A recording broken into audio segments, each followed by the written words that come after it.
Hello students, welcome to Eshwari channel. This is Eshwari ma'am and today we are going to study the mechanism of Anti-Markovnikov's rule.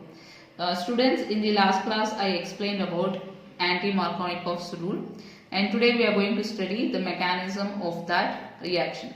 So students, if you remember what we studied in the last video, I'll just show you what we studied. So this is what we studied, that is when unsaturated hydrocarbon reacts with HBr in the presence of benzoyl peroxide, 1-bromopropane will be formed. So this is the reaction. So let us study the mechanism for this reaction. So now the mechanism involves 3 steps. So in the first step, so one of the reagent what we have taken is benzoyl peroxide. So benzoyl peroxide structure, let us write first. So benzoyl peroxide structure is C6H5CO, C6H5. So this is benzoyl peroxide.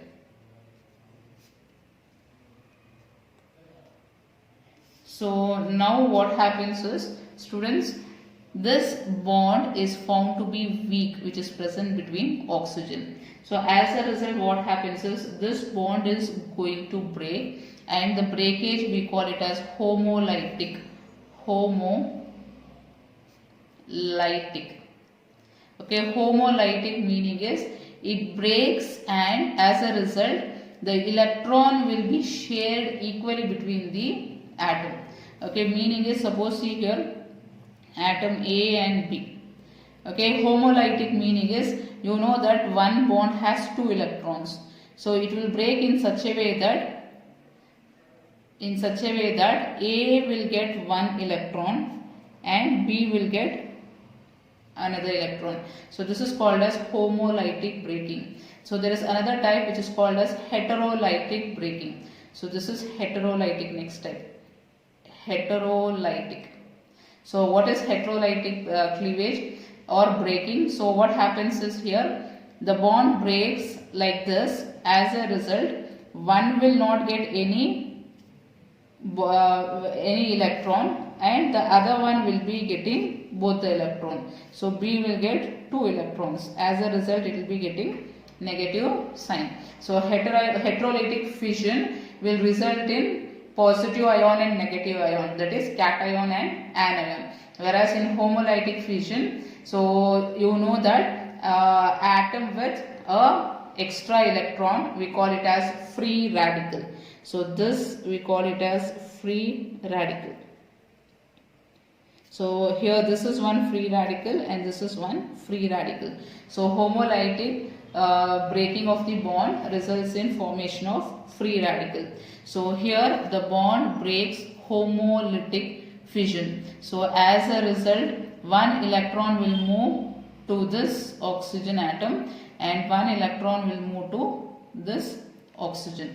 So as a result, you can write the product like this: C6H5 C double bond O. On the oxygen atom, 1 electron will be present. Same way, this part you can write. So this is same as this. So I will write 2 times. So 2 times you will be getting this. So this is first step. Second step. So in second step, what happens is, this C6H5COO. So here again this bond is going to break. So this bond is going to break and 1 electron will be given to this carbon and 1 electron will be given to C6H5. So what happens is, now using one of this electron, so here 1 electron carbon will get. So this electron will combine with this electron. As a result, a bond will be formed between carbon and oxygen and this will give rise to carbon dioxide. So one of the product we have will be carbon dioxide. So another will be this C6H5 free radical. So you will be getting C6H5 dot. So this is one free radical. So now we are going to take this free radical here. C6H5 free radical is going to react with another reagent in the reaction. So see the second reagent, HBr, peroxide we used. Next is HBr. So HBr. So now what happens is, again this is going to break homolytically. So one electron will go to bromine, another electron will go to hydrogen. So using that electron, it is going to form bond with C6H5.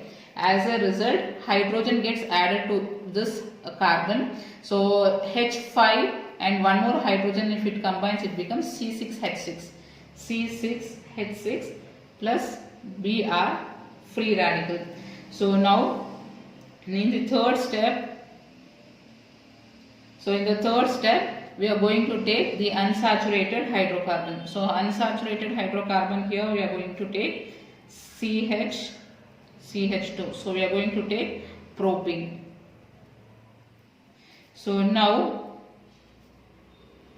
there are two ways in breaking of this bond. See here, there is a double bond. So the double bond can break in such a way that, so the double bond will break here. So as a result, what happens is, one electron will go to this carbon and another electron will go to this carbon. Okay, so here, so break this, one electron to this carbon and one electron to this carbon atom. So now what happens is,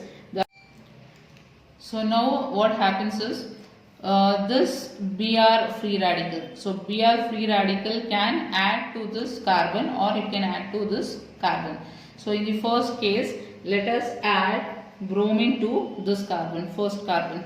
So you will get the product as CH3CH dot CH2Br.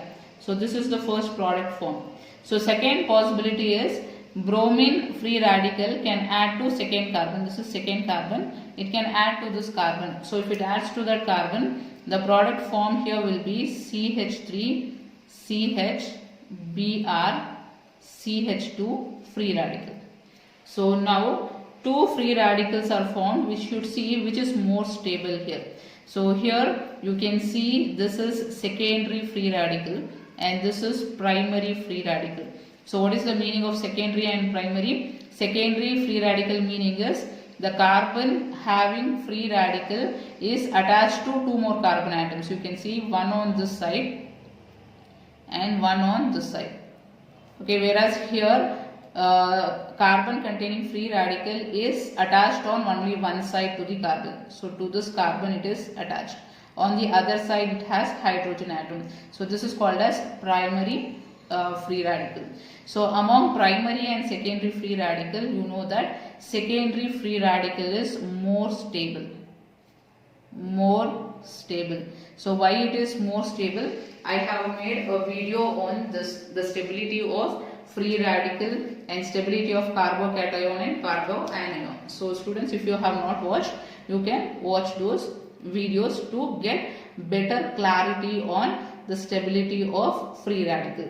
So now this product is going to react further. So now what happens is, this is going to react with HBr. So when it reacts with HBr, hydrogen will combine with this carbon. So as a result, you will be getting CH3, CH2, CH2Br. Okay, so this is 1-bromo-propane. So this is the major product which is formed in the reaction, that is 1-bromo-propane. Okay, so this is the mechanism for Anti-Markovnikov's rule. So in the previous video you can see the product formed is 1-bromo-propane. So why it is being formed? So that we explain today using the mechanism. So through this mechanism it is very clear why 1-bromo-propane is formed and not 2-bromo-propane. Okay students, I hope the concept is clear to you. Still, if you have any doubt regarding this, you can write in the comment box.